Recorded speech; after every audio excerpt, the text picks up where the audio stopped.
నేను కోరుకున్నది పొందుకున్నానని,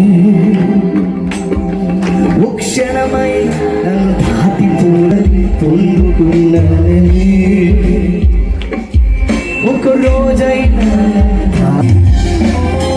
నేను కోరుకున్నది పొందుకున్నానని,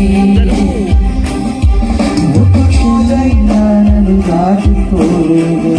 నేను వాక్యం మాత్రం మాట్లాడి వెళ్ళిపోదామని వచ్చాను, ప్రవచనం చెప్పాలని ఏం లేదు. కానీ ఏమో దేవుడు నాకు ప్రేరేపిస్తున్నాను కాబట్టి చాలా స్పష్టంగా మీద కథలో బైబిల్లో ఆగారు ఒంటరిగా అందరూ వదిలేసిన స్థితిలో, రిజెక్షన్ అనుభవించిన పరిస్థితులు, అర్ధనారగల్కనాదరగసి ఎడారిలో నడిచిన పరిస్థితి, అందరూ వదిలేసినప్పుడు కూడా ఎడారిలో ఆగరు కోసం దేవుడు నీటూట తెరిచినట్టుగా ఈరోజు మీకోసం ఒక అసాధారణమైన అద్భుతం దేవుడు చేస్తున్నాడు. నమ్మిన వాళ్ళు మాత్రం గట్టిగా చెప్పండి.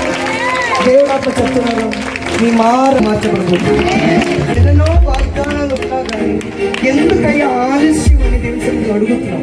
Why it is getting late అని అడుగుతున్నాం. కానీ ప్రభు మాట్లాడుతున్నాడు, దర్శన విషయం నిర్ణయ కాలం జరుగును, అది సమాప్తం అవుటకు ఆత్రపడుచున్నది, అది మీ దగ్గరికి రాబోతుందని ప్రభు మాట్లాడుతున్నాడు.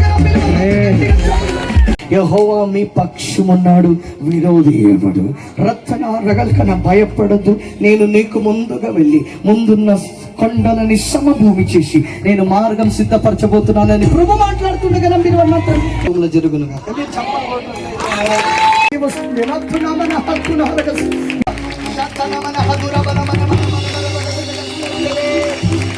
నీ మనస్సుకి నెమ్మది కలుగుతుందమ్మా. భయపడదు, నేను తోడై ఉన్న దేవుడని ప్రభు ప్రవచనాత్మ ద్వారా మాట్లాడుతున్నాడు. ఏదో గురించి ఆలోచించి రంధునారగసి మనస్సంతా ఆందోళన ఉండిపోయారని ప్రభు మాట్లాడుతున్నారు. కానీ మీ లోపల ఒక విశ్వాసం ఉంది, ఆ విశ్వాసం మిమ్మల్ని స్థిరపరచబోతుందని ప్రభు ప్రవచనాత్మ ద్వారా మాట్లాడుతుండగా నమ్మిన వాళ్ళు మాత్రం గట్టిగా చప్పుడు గట్టిగా ఆమేన్ అని చెప్పండి. In the name of Jesus. You've been praying for a miracle. నేను ఇలా చూస్తున్నాను, కొన్ని పేపర్ వర్క్ మీకోసం దేవుడు సైన్ చేయబోతున్నాడు. పాస్టర్ గారు పాటలు పాడారు.